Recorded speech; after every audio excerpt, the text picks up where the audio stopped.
What is up, you amazing people? It is Nima, and today I want to talk about two games, and they share one thing in common, very important, and that is that I cannot pronounce the names very well, so I apologize in advance for what is going to definitely be the wrong way to say these games, but here's what's important about them. One of them comes to us from a fantastic retro-inspired publisher by the name of 8-Bit Legit, and that game is Roniu's Tale. I believe that's how you say that. And then the other one is Katamari damacy Reroll, which I found right just came out not too long ago. But the more important thing is it's 85% off right now. It is typically $29.99, and right now it is like $4 and some change. If you can tell, I wasn't really planning on adding this, but I happened to see this sale and picked up the game within the last day or so, and I just wanted to include this in because you guys only have a day or two before that expires. So, be quick on that one. But let's start off with Roniu's Tale, which is obviously a retro-inspired dungeon puzzle solver. Now, my wife and son said this game reminded them sort of like Lulu. Now, if they're wrong about that, don't come after me. I don't know. I'm not the retro gamer. In this game, though, you play as Roniu, and you've gone really bored inside of your little city, and your city happens to just be surrounded by 4 walls. Well, you see this flashing light behind one of the walls one day, and decide that you're gonna go ahead and just jump over it. Now, throw caution to the wind, so to speak. Well, you do that, and you discover one important thing. There was no ground behind that wall as you go tumbling down a very, very long way until you fall into a dungeon where you meet a ghost. Now, this ghost is of a little girl who said that she actually did the same thing. The problem is that she got stuck there and she died. Her only wish is to escape this dungeon, and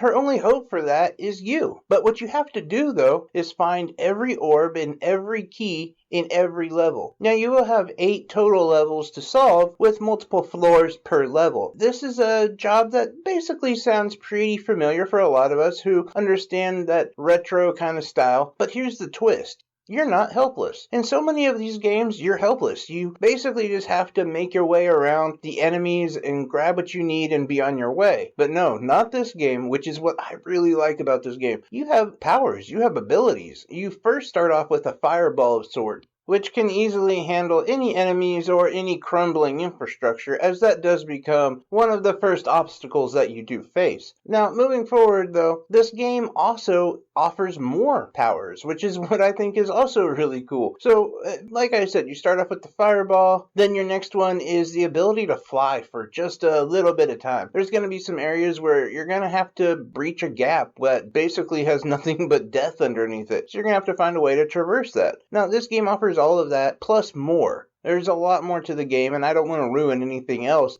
Although I will say another nice little treat, aside from an extra power, a new ability, is the fact that every time you complete a floor, you also have a short little dialogue with the ghost girl. And she usually will give you some more information about her past, or what's going on, or what the dungeon is. There's always a little something in there, just to kind of make the game even more interesting. Now, this game feels and plays just like those retro games that we all remember, but again, with that modern twist. Now, the music also matches that. I have to say that when you look at the pixel art and you look at the music of this game, it really is spectacular. Something that I think so many people would love to have in their library, especially if you're a retro gamer. And for the price of $7.99, it's a really good deal. I really appreciated my time with it, and if I was to give it a score, this game would get a very solid 7 out of 10. Before I get out of here, though, I would be remiss if I didn't bring up the fact that Katamari Reroll is only $4 and some change right now. The game is typically $29.99, and so it's on a huge discount. Now, the thing is, I had a conversation with a couple guys, and we were talking about this game, and they were basically like, well, I don't know why I would want to play it. You're just rolling a ball around. How much fun does that sound? There's no story, there's no nothing. Well, that's not true, actually. You see, we had never played the game, so it was easy to just surmise that there was no story, but there totally is. In fact, the story of it is that the king, your father, ended up just basically destroying all the stars. Now, he is the king of the galaxy or universe or something of that nature. He's got like unworldly powers. You are the prince, and he often makes fun of you, but he has tasked you with the job of collecting crap so that he can throw it back up into the sky and make it stars. Now, it's a pretty funny idea, and honestly, the banter, dialogue, and writing all come off really really funny and just kind of silly. And you have to put your mind in that state when you play the game. If you're trying to be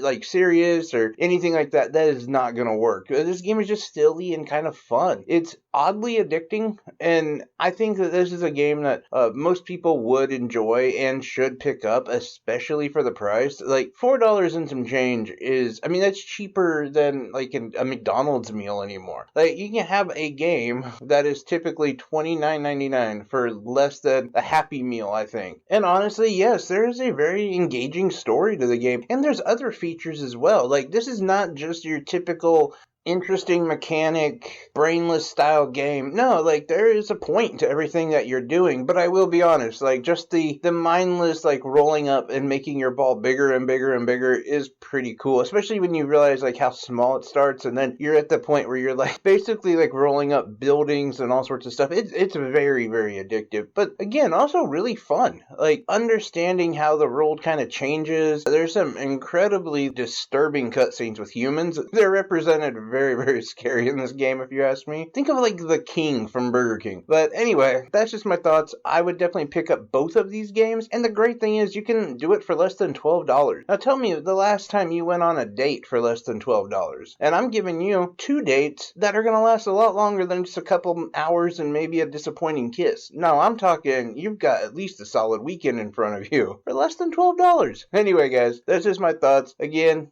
I appreciate each and every one of you. If you do like the channel, please subscribe and or watch the next video of mine. That actually does a lot more than just subscribing and liking, but all of that stuff is amazing, and I love each and every one of you. Take care, everyone.